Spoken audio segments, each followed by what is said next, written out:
جب بھی آپ کوئی کاروبار کریں تو اس کے ان پہلوؤں کو پہلے غور کریں کہ اس کاروبار میں مجھے جھوٹ تو نہیں بولنا پڑے گا، اس کاروبار میں میرا کوئی عمل ایسا تو نہیں ہوگا جو اللہ کی ناراضگی کا سبب ہوگا۔ اللہ نے انسان کو وسعت عطا کی ہے، وہ بہت سارے کام کر سکتا ہے۔ بعض لوگ کہتے ہیں جی میں یہ کام کرتا ہوں، میں داڑھی مونڈتا ہوں، تو کیا میں اگر یہ نہیں کروں گا تو کیا کروں گا؟ اللہ نے تیری ساخت تو اس طرح نہیں بنائی ہے کہ اس کے علاوہ تو کوئی اور کام ہی نہیں کر سکتا۔ اللہ تعالیٰ نے تجھے بہت سارے کاموں کی صلاحیت عطا کر رکھی،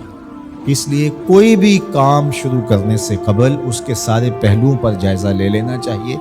کہ کہیں یہ کام میرے لیے آخرت کی بربادی کا سبب تو نہیں بن جائے۔ تھوڑا مل جائے لیکن ستھرا، پاکیزہ، جھوٹ، مکر، دجل، فریب، تلبیس سے بچ کر کے کمایا گیا رزق مبارک ہے،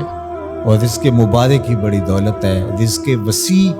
اللہ عطا کر دے لیکن اس کے ساتھ برکت کی شرط ہو تو وہ برکت والا رزق وسیع بہت ساری رحمتیں لاتا ہے، لیکن جو برکت سے خالی رزق وسیع اور رزق فراواں ہے وہ ہمیشہ بے برکتیاں لاتا ہے اور زندگی کے اندر تلخیاں پیدا کرتا ہے۔ تو اس لیے میں تو جب بھی دعا مانگتا ہوں کہ اللہ میں رزق حلال، رزق وسیع، رزق سہل اور رزق مبارک عطا کرنا۔ تو رزق مبارک اللہ سے مانگو جو برکت والا رزق ہے، تو وہ برکت والا رزق وہی ہے جس طرح اس حدیث میں آیا کہ جس کو حاصل کرنے کے لیے جھوٹ کا سہارا نہیں لیا گیا۔ جس رزق کے حصول کے لیے کسی درجے میں کوئی جھوٹ بولا گیا ہے تو وہ رزق مبارک نہیں ہوگا، وہ رزق وبال جاں بن جائے گا، وہ بے قراری قلب کا ذریعہ بنے گا، اضطراب باطن کا سبب بنے گا، بے چینی کا سبب ہوگا، عجیب اندر ایک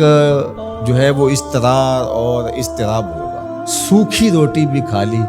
لیکن حلال رزق کی سچائی کے ساتھ حاصل کی گئی روٹی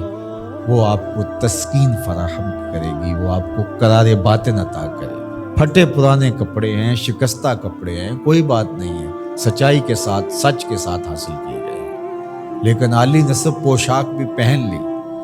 اور اس کی قیمت کا کوئی لباس پوری تقریب میں کسی کے پاس نہیں تھا، لیکن وہ جھوٹ سے، مکر سے حاصل کیا گیا تھا، تو اس کے تارو پود صاحب لباس پر لانتیں کر رہے ہوں گے اور وہ قیامت کے دن مواخذے کا ذریعہ ہوگا۔ عمومی طور پہ مزاح میں لوگ جھوٹ بولتے ہیں، لیکن آقا کریم کے ترمذی نے بھی باب مزاح النبی بیان کیا، باقی محدثین نے بھی، آپ پڑھیے،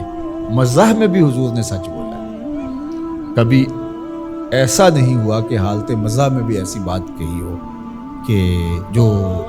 سچائی پر مشتمل نہ ہو۔ تو مجھے اور آپ کو اس کا بہت التزام کرنا چاہیے،